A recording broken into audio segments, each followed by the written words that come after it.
On prend le temps de prendre le temps. C'est ça aussi, je pense, avoir des enfants. Il faut quand même, ça vient avec, il faut que tu aies du temps à leur consacrer. Puis ça commence dans les premières heures. À une maman de 21 ans, c'est sûr que je peux faire moins de choses qu'avant, mais ça, l'allaitement n'a aucun rapport avec ça.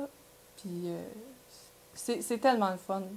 Je me lève le matin, j'allaite mon bébé, après je fais mes choses. Pour organiser mon quotidien, c'est sûr que, bon, on y va au rythme du bébé, donc on en profite pour lire tous les livres qu'on n'a pas eu le temps de lire depuis des années. Avec les autres enfants aussi, on a fait beaucoup de lectures. Puis on prend comme ça vient. Puis qu'est-ce qu'on n'a pas le temps de faire aujourd'hui, on va le faire demain. Puis on s'adapte.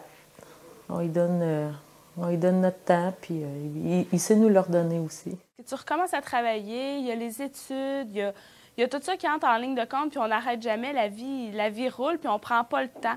Fait que le fait d'allaiter le soir avant le dodo, bien, c'est de prendre le temps avec lui. Tu sais, c'est ma demi-heure avec lui qui fait que c'est notre moment à nous deux, tu sais. Ah ben je la traîne partout avec moi. Ça, j'ai pas le choix, par exemple. Mais les endroits qui sont pas pour les bébés, ben sont pas pour moi, ou je la fais garder une couple d'heures. Puis...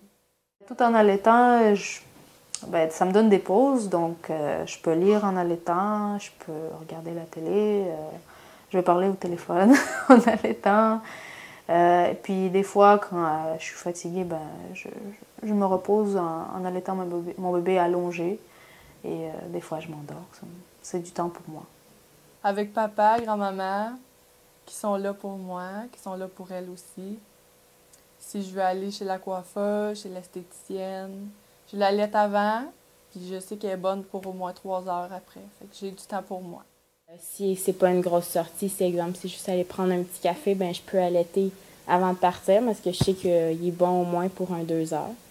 Je m'empêche vraiment pas de sortir parce que c'est important d'avoir nos moments à nous. Puis quand je suis à l'école, à l'université, ben c'est ma soeur qui le prend après la garderie. Puis elle ne peut pas l'allaiter, évidemment. Là. Fait qu'elle couche, puis quand je vais le chercher, je l'emmène chez moi, puis je l'allaite, je lui donne le temps, puis je le couche après. Souvent, c'est ma maman qui le garde, puis je sers mon lait, puis elle donne le biberon avec mon lait. Bien, si je travaille de soir, je vais l'allaiter dans le jour, on va alterner au biberon le soir. Mais rendu là, je pense que je pourrais l'allaiter le matin et le soir. Puis même si c'est juste une fois par jour, je trouve que ça vaut la peine. C'est un beau moment aussi avec le bébé. Quand j'étais enceinte, je me disais au moins 6 mois parce qu'il disait, bon, l'allaitement exclusif jusqu'à 6 mois. Puis là, un coup que le 6 mois s'est approché, je me suis dit, 12 mois, tu sais, au moins un bon 12 mois exclusif. Puis là, il y a 19 mois, puis j'allaite encore, puis je sais pas, je vais arrêter quand l'heure sera venue d'arrêter, tu sais.